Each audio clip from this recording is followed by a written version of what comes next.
नमस्कार विद्यार्थी मित्रांनो, मी सर स्वागत करतो आजच्या व्हिडिओ लेक्चरमध्ये. विद्यार्थी मित्रांनो, आजच्या व्हिडिओ लेक्चरमध्ये आपण बघणार आहोत मराठी व्याकरणाचे पीओक्यू क्वेश्चन, जे की 28 तारखेला होत असलेल्या टीईटी परीक्षेसाठी उपयुक्त असणारा आणि अतिशय महत्त्वाचे प्रश्न घेऊन आलो आपल्यासाठी. चला तर मग सुरू करू आजचा व्हिडिओ लेक्चर. बघा, पहिला प्रश्न पहा. तो हे कोणते सर्वनाम आहे असं विचारला गेलेलं आहे. आता प्रथम पुरुषवाचक, द्वितीय पुरुषवाचक की तृतीय पुरुषवाचक? तर तो हे सर्वनाम मित्रांनो तृतीय पुरुषवाचक आहे. जे सर्वनाम तिसऱ्या व्यक्तीसाठी वापरला जातं त्याला म्हणतात तृतीय पुरुषवाचक. आता प्रथम पुरुषवाचक म्हणजे काय?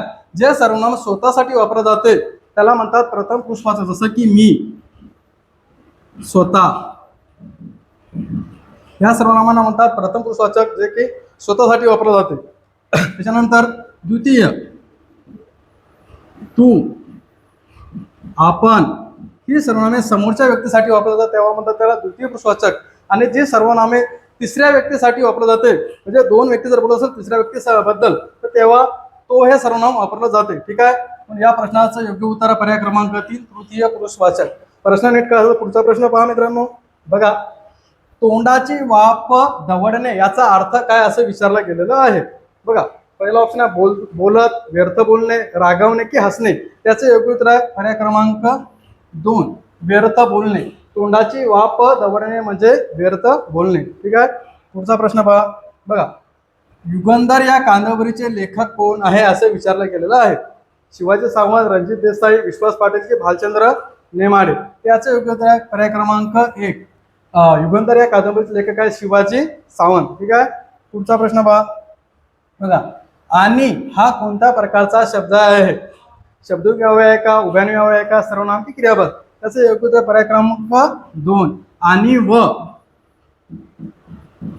आणि व, किंवा,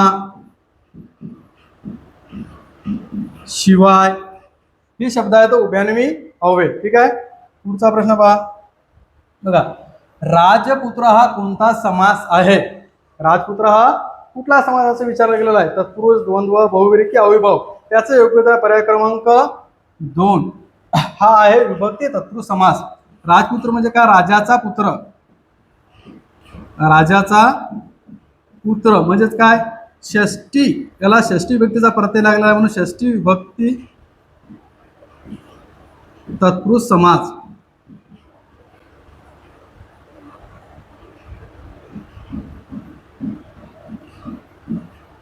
याचं योग्य होईल पर्याय क्रमांक 1 राजपुत्र हा तत्पुरुष समासाचं उदाहरण आहे. ठीक आहे.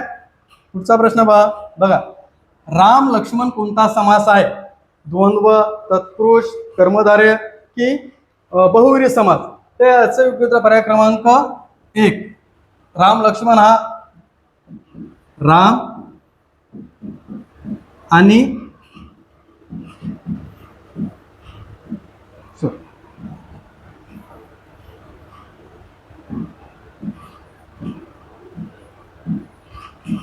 राम आणि लक्ष्मण ज्या समासात दोन्ही पद महत्वाचे असतात त्या समासाला म्हणतात द्वंद्व समास. ठीक आहे. पुढचा प्रश्न पहा. बघा, कर्मणी प्रयोगात महत्व कोणाला असते? कर्त्याला, कर्माला, विशेषणा की अव्ययाला? तर कर्मणी प्रयोगात महत्वाचा असतो कर्म, म्हणून याचे योग्य उत्तर पर्याय क्रमांक बी. ठीक आहे. पुढचा प्रश्न पहा. बघा, पत्र सीतेकडून लिहिले गेले हा कोणता प्रयोग आहे असं विचारलं गेलेलं आहे. कर्मणी प्रयोग आहे का, कर्तरी आहे का, भावे आहे की नवीन कर्मणी? आता बघा, ज्यावेळेस कर्त्याला, आता याचा कर्म आहे पत्र, पत्राला काही प्रत्यय दिलेला आहे का? नाही. कुठल्या विभक्तीचा प्रत्यय लागलेला नाही. आणि सीता काय? कर्ता आहे. कर्त्याला प्रत्यय असतो तेव्हा कर्मणी प्रयोग असते. तर मग बघा बरं, कर्ता सीता आहे, याला कडून हा प्रत्यय लागलेला आहे म्हणून याचा योग्य पर्याय क्रमांक 4 नवीन कर्मणी प्रयोग. कर्मणी प्रयोग उदाहरण आहे, पण ज्यावेळेस कर्त्याला कडून हा प्रत्यय लागतो त्यावेळेस ते नवीन कर्मणी प्रयोग होतो. ठीक आहे. पुढचा प्रश्न बघा.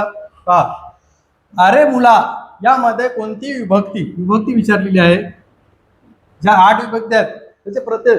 अरे मुला हे कुठल्या विभक्तीचा प्रत्यय? बघा, संबोधन, द्वितीय, तृतीय की षष्ठी? ते याचं योग्य उत्तर पर्याय क्रमांक 1 संबोधन मध्ये हाक मारला जाते.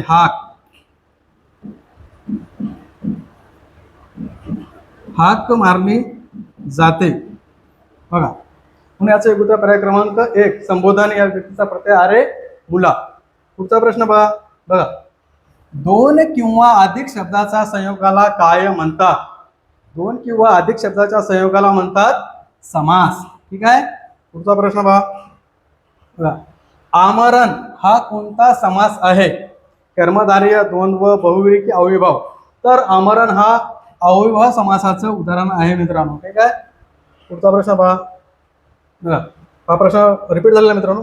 बघा नेक्स्ट हातचे सोडून पळत्याच्या पाठी मन कशासाठी वापरतात? लोभामुळे नुकसान होणे, आनंद होणे, अभ्यास करणे की धावणे? त्याचं योग्य उत्तर पर्याय क्रमांक 1 हातचे सोडून पळत्याच्या पाठीमागे धावणे म्हणजे लोभामुळे स्वतःचं नुकसान करून घेणे. म्हणून याचं उत्तर पर्याय क्रमांक 1. पुढचा प्रश्न बघा हा हे कोणते सर्वनाम आहे? सर्वनामाचा प्रकार विचारलेला आहे. दर्शक, प्रश्नार्थक, संबंधी की पुरुषवाचक?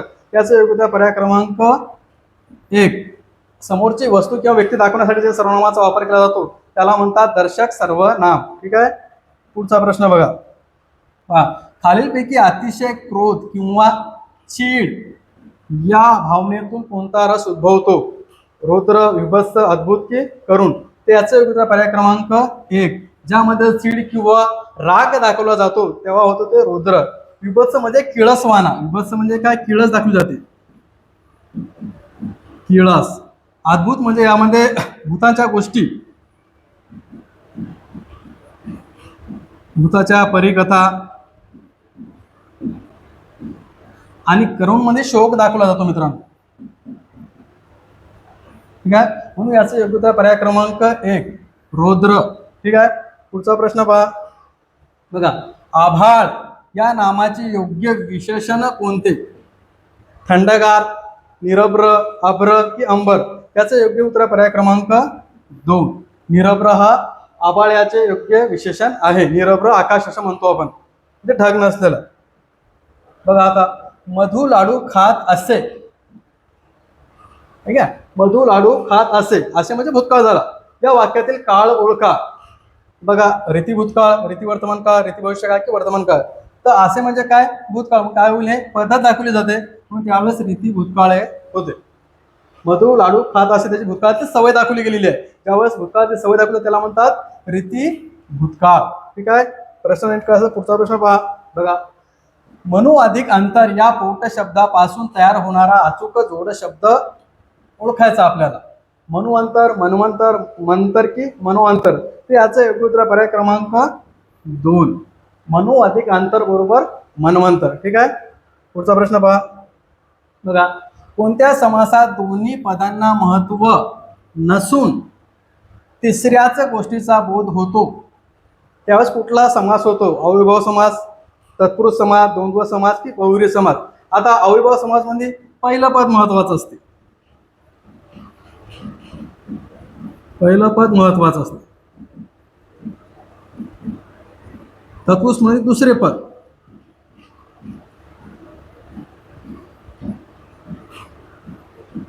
दुसऱ्या पदाला महत्व असते. आणि द्वंद्व समासामध्ये दोन्ही पदाला महत्व असते.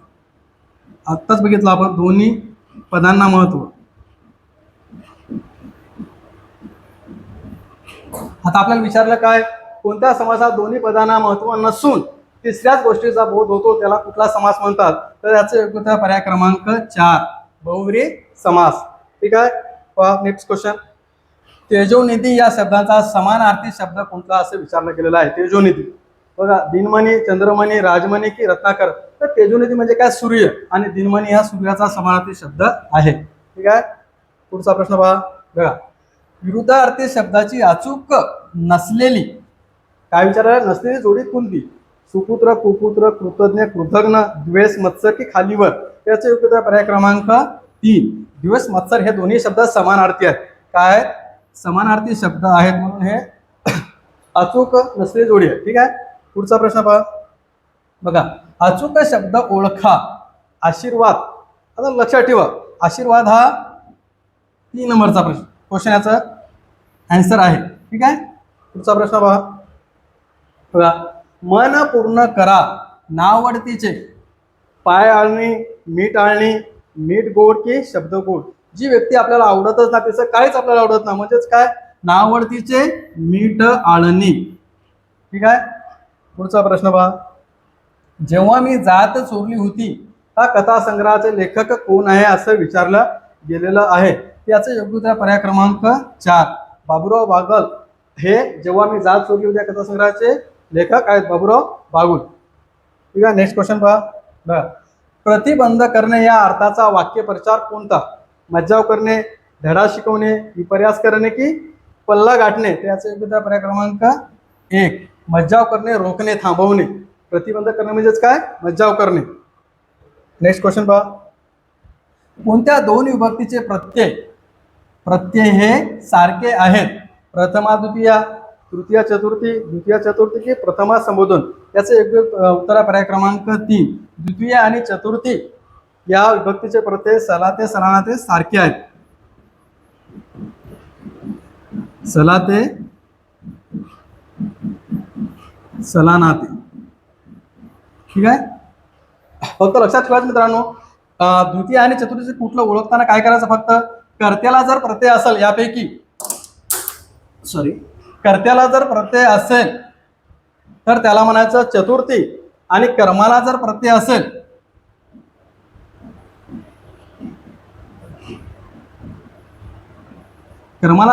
असेल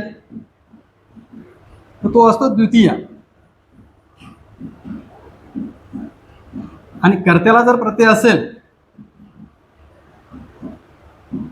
तर ती असते चतुर्थी. बघा, सलानाते जर प्रत्यय जर कर्त्याला असेल तर ते होते चतुर्थी विभक्तीचे प्रत्यय, आणि जर कर्माला जर असेल तर ते होते द्वितीय विभक्तीचे प्रत्यय. ठीक आहे. प्रश्न नीट कळला असेल तर पुढचा प्रश्न पहा. बघा, अनेक वचनी शब्द कोणता? निरोप, मार्ग, नाव की वाटा. याचं योग्य उत्तर पर्याय क्रमांक 4 वाटा आहे. अनेक वचनी याचं एक वचन होते वा. ठीक आहे. पुढचा प्रश्न पहा. बघा, वाक्यातील कर्ता, कर्म व क्रियापद यांच्यातील परस्पर संबंधाला काय म्हणतात असं विचारलं गेलेलं आहे. क्रियाविशेष म्हणतात, अव्यय म्हणतात, प्रयोग म्हणतात की शब्दसिद्धी म्हणतात. त्याचे योग्य उत्तर पर्याय क्रमांक 3 वाक्यातील कर्ता, कर्म व क्रियापद यांच्यातील परस्पर संबंधाला प्रयोग असं म्हणतात. बघा, शाहिरी काव्यात प्रामुख्याने कोणत्या दोन रचना विचारल्या गेल्या प्रकारांचा समावेश होतो? कशामध्ये? शाहिरी काव्यामध्ये. पोवाडा, भारूड, लावणी, अभंग, पोवाडा, लावणी की भारूड, अभंग. त्याचे योग्य उत्तर पर्याय क्रमांक 1 पोवाडा आणि भारूड. पोवाडा आणि भारूड हे शाहिरी काव्य आहे मित्रांनो. ठीक आहे. नेक्स्ट क्वेश्चन बघा, चुकीचे समीकरण ओळखा. आता बघा, संत एकनाथ भारूड बरोबर आहे, संत ज्ञानेश्वर ओवी, संत तुकाराम अभंग आणि संत नामदेव पसायदान. तर पसायदान कुणाचा मित्रांनो? हे संत ज्ञानेश्वर यांचा आहे, आणि संत नामदेवचे अभंग सुद्धा आहेत, म्हणून याचं चुकीचं समीकरण आहे पर्याय क्रमांक 4. ठीक आहे. पुढचा प्रश्न बघा. दोन छोटी वाक्य उभ्याने ओळी जोडताना कोणता विरामचिन्हाचा वापर केला जातो? पूर्णविराम, अर्धविराम, स्वल्पविराम की अपूर्णविराम. याचं योग्य उत्तर पर्याय क्रमांक 2 अर्धविराम. ठीक आहे. आजच्या सेशनमध्ये एवढंच मित्रांनो. हा व्हिडिओ जर आवडला असेल, स्पष्टीकरण जर तुम्हाला आवडला असेल तर माझ्या चॅनलला लाईक करा, शेअर करा आणि सबस्क्राईब करा. धन्यवाद.